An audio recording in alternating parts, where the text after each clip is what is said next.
आज हम देखते हैं UNHRC के बारे में, जिसका फुल फॉर्म है United Nation human right council. इसमें भारत का चयन निर्विरोध हुआ है। और भारत के चयन के बारे में अगर देखा जाए तो भारत को UNHRC में 2026 और 28 की अवधि के लिए चुना गया है और ये भारत के लिए 7वां कार्यकाल होगा। इस चुनाव में भारत का चयन निर्विरोध था, यानी कि अनअपोजिट था, यानी उसी क्षेत्रीय समूह एशिया पैसिफिक से अन्य कोई प्रतिद्वंदी नहीं था। चयन की अवधि 1 जनवरी 2026 से शुरू होगी। और इसके महत्व के बारे में अगर देखा जाए तो इस तरह का निर्विरोध चयन यह संकेत देता है कि अंतर्राष्ट्रीय मंच पर भारत को पर्याप्त समर्थन मिला है और क्षेत्र समूह भी समर्थन रहा है।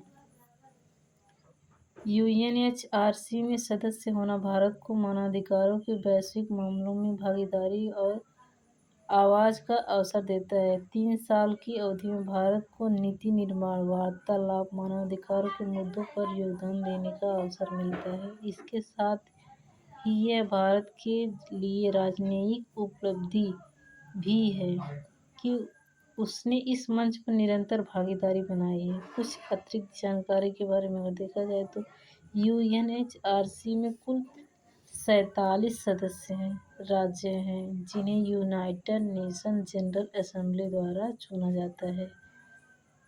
सदस्यता क्षेत्रीय समूहों के आधार पर विभाजित होती है, जिसमें एशिया पैसिफिक समूह की भी सीटें हैं। भारत ने इस मंच पर पहले भी कई कार्यकाल निभाए हैं। 2006, 7, 8 से 10 और 12 से 14, 15 से 17, 19 से 20, 21 और 22 से 24। अब की बार ये 2026 से 28 के लिए चुना जा रहा है। इसके इतिहास के बारे में देखा जाए तो संयुक्त राष्ट्र मानवाधिकार परिषद का इतिहास, इसकी स्थापना 15 मार्च 2006 में की गई थी। यह संयुक्त राष्ट्र महासभा के निर्णय से बनाया गया था। इसकी स्थापना से पहले मानवाधिकार मामलों की जिम्मेदारी मानवाधिकार आयोग UN commission of human rights के पास थी, जो 1946 से काम कर रहा था। मानवाधिकार आयोग की आलोचना हुई थी कि वह राजनीतिक दखलंदाजी और पक्षपात से प्रभावित था, इसलिए इसे अधिक प्रभावी, पारदर्शी और निष्पक्ष बनाने के लिए UNHRC बनाया गया है। इसके मुख्य उद्देश्य के बारे में देखा जाए मानवाधिकारों की सुरक्षा, निगरानी और संवर्धन। यह विश्व भर में मानवाधिकारों के उल्लंघन की जांच करता है और संबंधित देशों को सलाह देता है।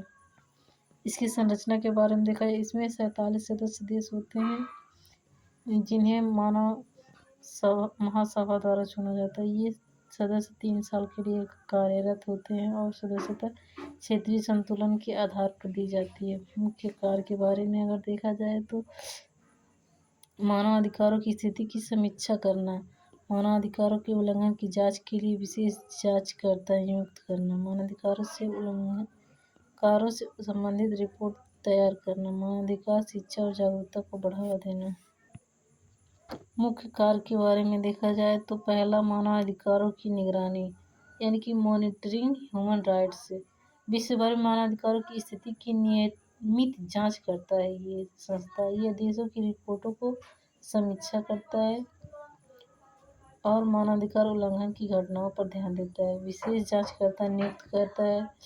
अपॉइंटमेंट ऑफ स्पेशल रिपोर्टर्स, परिषद ऐसे विशेषज्ञ नियुक्त करती है जो मानवाधिकार उल्लंघन की घटनाओं की जांच करते हैं और उनका विश्लेषण करते हैं। ये विशेष रिपोर्ट बनाकर परिषद को जानकारी देते हैं। तीसरा, मानवाधिकार उल्लंघन पर प्रतिक्रिया देना, responding to human rights violations. अगर किसी देश में मानवाधिकारों का गंभीर उल्लंघन होता है तो UNHRC उस पर जांच करता है और निंदा कर सकता है, सुधारात्मक कदम सुझा सकता है।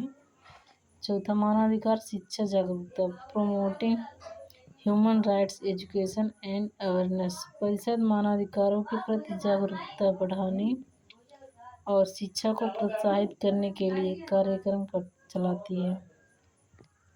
पांचवा, सहयोग और संवाद बढ़ाना, फोस्टरिंग कोऑपरेशन एंड डायलॉग। यह देशों के बीच संवाद और सहयोग बढ़ाने का काम करता है ताकि मानवाधिकारों की सुरक्षा बेहतर हो सके। विश्व मानवाधिकार स्थिति की रिपोर्ट तैयार करता है जिसे reporting on global human rights situation कहा जाता है। परिषद विभिन्न देशों और क्षेत्रों में मानवाधिकार की स्थिति पर विस्तृत रिपोर्ट करती है। अगर इंग्लिश में देखा जाए तो United Nation Human Rights Council UNHRC short note के बारे में देखा जाए तो stabilize March 15, 2016, replacing the form UN commission on human rights. Purpose to promote and protect human rights worldwide and address violation. Membership 47 members countries elected by the UN General Assembly for 3 years term, ensuring regional representation. Main function के बारे में देखा जाए तो ये first monitor and review human rights situation globally,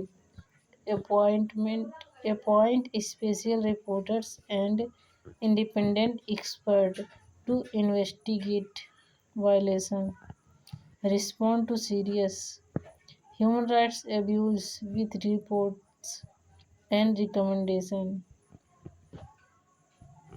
promote human rights education and awareness, facilitate dialogue and cooperation among countries on human rights issues.